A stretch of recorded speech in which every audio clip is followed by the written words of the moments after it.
Coba tebak, ada kota di Jawa Barat yang punya bandara super gede, tapi suasananya masih kayak kampung nenek yang adem. Yap, ini dia Majalengka.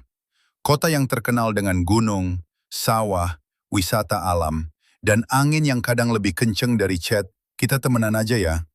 Majalengka ada di Jawa Barat dan dijuluki kota angin karena hawanya sejuk banget. Di sini juga ada Bandara Kertajati yang gede banget.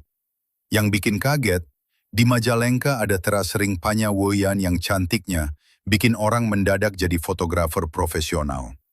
Selain alamnya keren, Majalengka juga terkenal sama mangga gedong gincu yang manisnya bisa bikin mantan nyesel.